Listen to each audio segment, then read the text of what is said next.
people like me. You need people like me so you can point your fingers and say, that's the bad guy. That's the bad guy. That's the bad guy. That's the bad guy. That's the bad guy.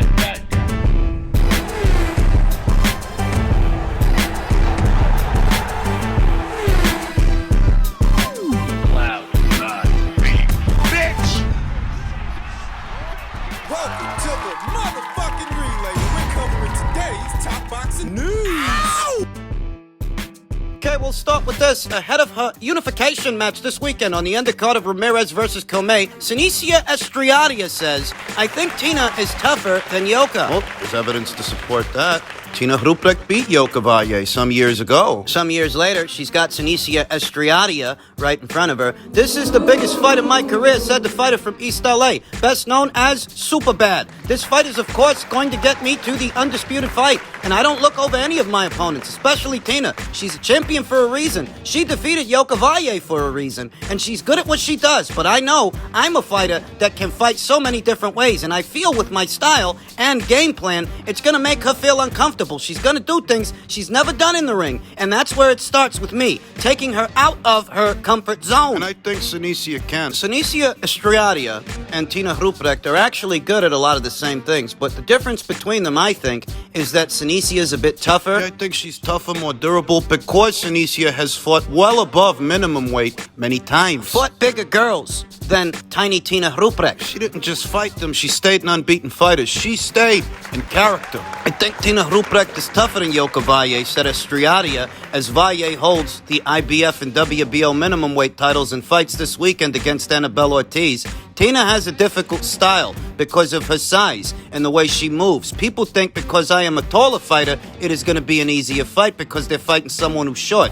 No, actually, it makes it more complicated. A sentiment I've often heard expressed from many fighters. You know, those shorter fighters with a lower center of gravity. They're trickier. They're trickier than a taller fighter because it's a smaller target. So yeah, Tina's tougher than Yoka, and I think Senicia is tougher than Tina. I think I am the best, said Estrada. I am going to show that with every performance, especially with this performance, I'm going to show I am just on a different level compared to everyone else who is in my weight division. I just want to show I am one of the best in boxing, in general. Take the male or female out of it. I just want to prove that I am one of the best in boxing. Yeah, I think she is. And going into this fight, I am facing a good champion, and when I beat her, maybe people won't give me credit, like, who's Tina? Or Senicia dominated her so easily. That isn't my problem. She is facing a respectable champion. A long reigning one. Tina Ruprecht has reigned as this division's WBC champion since September of 2018. That's approximately 4 to 5 years, give or take. She's a good fighter, a very good fighter, well schooled. What can we expect? Well, as stated, Tina Ruprecht and Senicia Estrada, they're actually good at a lot of the same things. I just happen to think that Senicia, she's better at those same things and more mean-spirited. More natural firepower and durability, though Tina's capable. Good shot selection, good sharpshooting, good set of legs under her, good feet. Movement. Very coordinated, very athletic, knows how to pick her punches and at times put them together. So you could say the exact same thing about Senicia. With the difference being that Senicia is a little bit bigger and a whole lot meaner. She is. They're good at a lot of the same things. They can both play the aggressor and the defender equally well. They can sharpshoot. They can put punches together, combinations, mid-range to inside. They're both capable fighters. So that's the difference between them. I think that Senicia's got more firepower and more durability than Tina Ruprecht. She is overall a more spiteful puncher, a more devastating puncher than Tiny Tina, who's a fluid fighter. Well, not as devastating. Nowhere near as explosive as Senicia. Nimble and athletic, she's got some speed, but she ain't got the same ferocity that you see from Senicia. She is a very good conventional boxer with more textbook-based style, textbook punches. Very neat and tidy. Whereas Senicia, she's a little bit more awkward, throws punches from awkward angles. The ways you don't always see them. And it's those punches that you don't see that hurt the most because you're not ready for them. You can't brace yourself. I'd say that Tina Ruprecht throws nice, short, and defensible punches, but there's just not as much on them as what you see from Senicia Estrada. punches are a little bit more wide than what you get from Tina, but there's a whole lot more on them. That makes a difference. So Sinisia's got firepower, durability, and aggression, whereas Tina has mobility, agility. She's very light on her feet. It's actually her best quality and her best attribute ahead of this fight. Her feet. Her legs. And I expect that Sinicia Estrada, she's going to try to take those legs away by consistently going to Tina's body. Slow her down. Make her a more stationary target. Not as bouncy, not as tricky, because that's her best attribute. She doesn't have the kind of firepower that Sinicia Estrada has. And if Sinicia can get in with a couple of hard shots, she can really put a dent in Tina. You hear it all the time.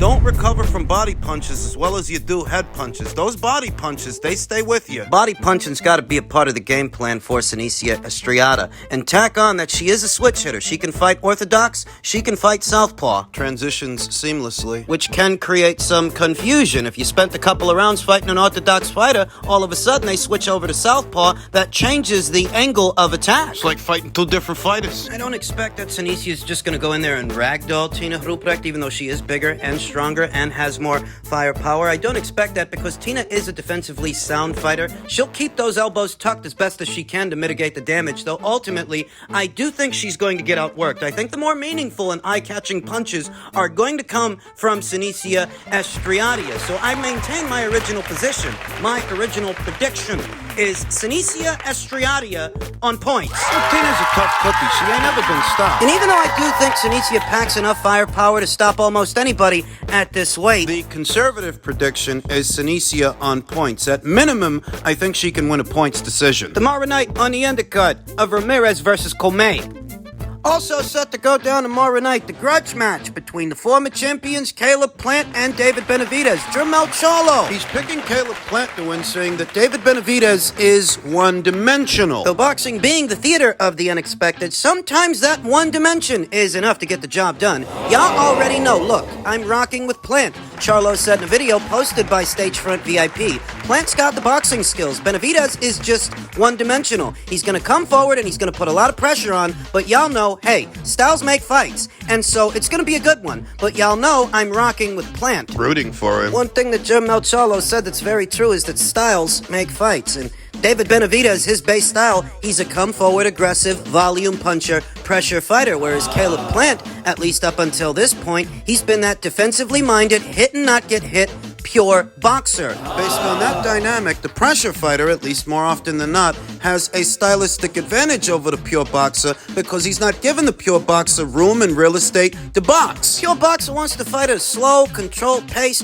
taking his time, picking his punches, sharp shooting from a safe distance. Pressure fighter won't let him. That's how it goes. Despite it, that Jermel Charlo's picking Caleb Plant to win, as is former champion, now analyst, Sean Porter. He's backing Caleb Plant to actually stop David Benavidez in the late rounds. He's saying it's a 50-50 fight. He's saying, I think Caleb takes it. Something's telling me Caleb is in the right place at the right time. I truly think he's going to break down David, and he's going to frustrate David. He's bringing a lot to the ring that David has never been up against, Porter said. David's spoiled with his pressure. He breaks everyone down, but I don't think he'll be able to do that to Caleb, so I'm picking Caleb in a late round stoppage. Pressure fighter's got a stylistic advantage over the pure boxer. Thus, for Caleb to win this fight, to stand a chance, he has to break character a bit. He has to be less of a pure boxer and more of a boxer puncher. A guy who's willing to get into exchanges. what's the difference between a pure boxer and a boxer puncher, you ask? The boxer puncher has the pure boxer's fundamentals with the pressure fighter's mean spirit, the pressure fighter's spite, finding a happy medium between the two. That gives them an advantage over a pressure fighter. It can. Now, veteran trainer Derek James, who trains Jermel Charlo, Errol Spence Jr., and several others, says Plant must use movement to offset Benavidez, then clinch when close. Attack and smother. Movement has its role to play, but he can't spend the entirety of the fight on the move. He'll gas out if he does that. Caleb ain't got the best gas tank. This is an interesting fight. I like both of those guys, and I've known them both for a while. It comes down to who can take it, who can implement what they do best. Both have fast hands and are athletic. It's going to come down to fortitude, James said. And when he says fortitude, I think he means intestinal fortitude. And that's important. Don't get me wrong, it is. But for Caleb Plant to stand a chance in this fight, he can't just let David Benavidez muscle him around while he tries to box from the outside. At some point, he has to try to stand his ground. He could end up sacrificing rounds, not being active enough, not throwing enough punches. Circling away and staying on the perimeter of the ring, back against the ropes while David Benavidez advances. You know, a lot of people actually thought that Caleb was ahead of Canelo Alvarez when they fought, doing that same stuff. And he wasn't. At the time of that late knockout, Caleb Plant was actually down on the judges' scorecards, as I suspected, because the man just wasn't doing enough. There's a thin line between giving up a bit of ground to set up a trap and retreating. Both guys share the weakness of depth, because they've never had to dig themselves out of trouble. That's what we don't know about, because we haven't really seen them have to do that. It may not be their weakness, but looking at it from the outside, we really don't know. David Benavidez is well known for his engine, as he comes forward by throwing a high volume of punches with both hands. James would advise Plant to use his legs often and do whatever is possible to avoid standing right in front of Benavidez. On the other hand, James could see Plant using Benavidez's pressure to his advantage. If I was fighting David Benavidez, I would do my best to not let him be himself. Telling you, he's got to be more of a boxer puncher than a pure boxer. A pure boxer is completely defensively minded, whereas a boxer puncher, they're not scared to mix it up a bit, in spots. they don't give up ground as easily as a pure boxer would. If I was fighting David Benavidez, I would do my best to not let him be himself. I would do whatever I could to offset him.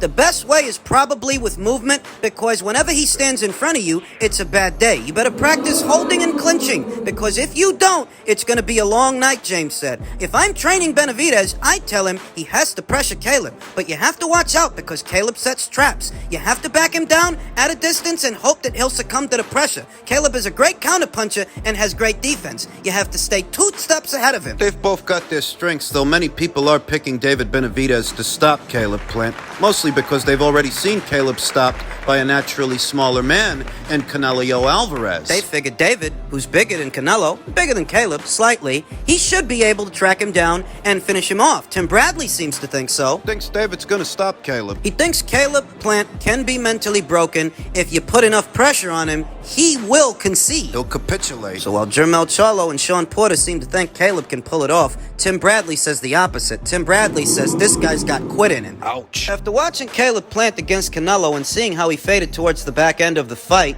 it wasn't really how he faded physically, it was how he faded mentally, said Bradley to FightHype.com during a recent interview. I look at that and I can't get it out of my mind. Yeah, I happen to agree. I think no matter how good Caleb Plant starts off, this fight is going to wear on his energy reserves. It's going to wear on his gas tank, and he might have the right game plan, but not the right engine to execute it. All the aforementioned factors, you do want to keep David Benavidez moving like Derek James suggested, as to not allow him to set his feet and plant him to draw power from the ground up when he lets his hands go. You do want to keep him moving. Way to go about A it. delicate balance. Staying too far on the outside might result in the judges feeling like you're getting outworked. But you don't want to be so deep on the inside that you're well within striking distance of his punches, thus mid-range. You want to do some work there. Head movement, upper body movement. Rolling and countering, slipping and hooking. Piece the guy up. Then shifting, playing at the angles to turn the guy and walk him into shots. Easier said than done, I know, but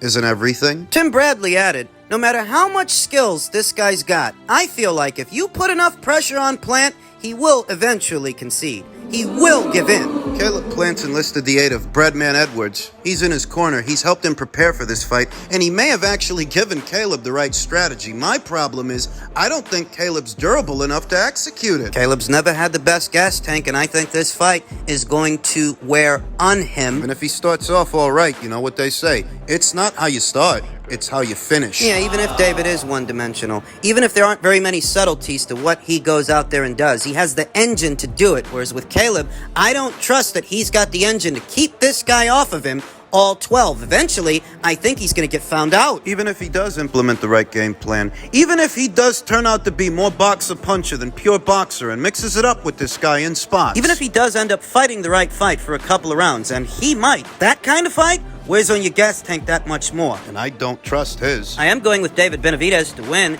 and I'm going with David Benavidez to win by way of late knockout. You know, perhaps Caleb can make this guy look a little bit more human than the guys that he has been fighting. Maybe he can, but I don't trust him enough to deliver. I don't trust his engine. I just don't. As soon as this guy gets tired, that's as soon as it's going to take for David to start landing punches. And he throws a lot of them. So I am going with David Benavidez to win by way of late knockout. If Caleb can shock the world and prove me wrong, hey, great. I've been wrong before. Nobody's perfect. But I just don't trust the guy. I don't trust that he can control the action and keep this guy off him for 12 rounds. David Benavidez has enlisted the aid of Memo Heredia for this fight, and that has drawn the attention of Victor Conte, who knows a thing or two about performance-enhancing drugs. I'm sure you're all aware of his checkered background. Now working in tandem with anti-doping agency VADA, Victor stated 64,000 for boxing. Seems David Benavidez and Caleb Plant are doing VADA testing for their March 25th bout, which is good. Why no announcement when ped guru Memo Heredia is involved? Can someone name a PBC fighter or TGB Promotions bout where drug testing is publicly announced? Much like the reclusive leader of the PBC, Al Heyman, many of the details involving anti-doping tests over at the PBC remain clandestine. You don't hear announcements by way of VADA as to when testing starts for fighters over there at the PBC the way you do with some others, like the more recently announced anti-doping testing they're doing for Canelo versus Ryder. VADA themselves made that announcement a day or so ago. Whereas with this fight, we don't know when testing started because they never announced it. They never do with PBC fighters, and you will notice that David Benavidez's musculature ahead of this match. He's a lot more ripped for this fight than he has been for previous fights. You could argue that now that he's finally getting Caleb in the ring, that might have been the extra kick in the ass he needed, the added motivation, but it doesn't help that he also enlisted the aid of Memo Heredia, his reputation. And those infamous memo shakes. So let's not be coy about this. It's entirely possible that the David Benavidez camp enlisted the aid of Memo Heredia to ensure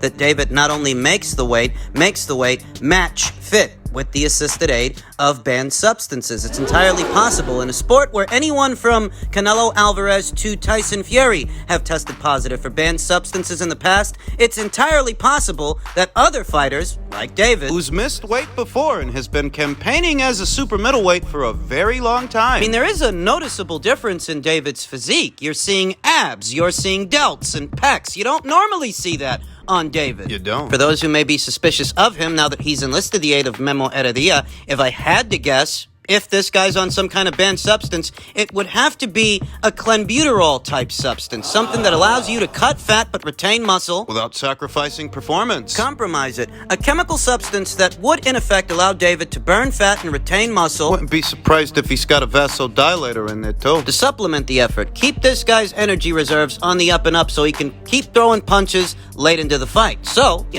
doesn't gas out. If I had to guess. The chemical cocktails that fighters ingest seem to cater to the fighter specifically in order to achieve a competitive edge. They're tailored to the fighter and what that specific fighter might need. If I had to guess. So David is innocent until proven guilty. He is, though at the same time, I don't blame Victor for giving David the hairy eyeball. We got Memo Heredia in the camp, don't you? We all know about Memo's infamous Memo shakes. And now all of a sudden this guy's got six-pack abs. No, I don't blame Victor, and I don't blame any of you if you're suspicious. This is boxing. Wake up and smell the coffee. You can't put anything past anybody these days.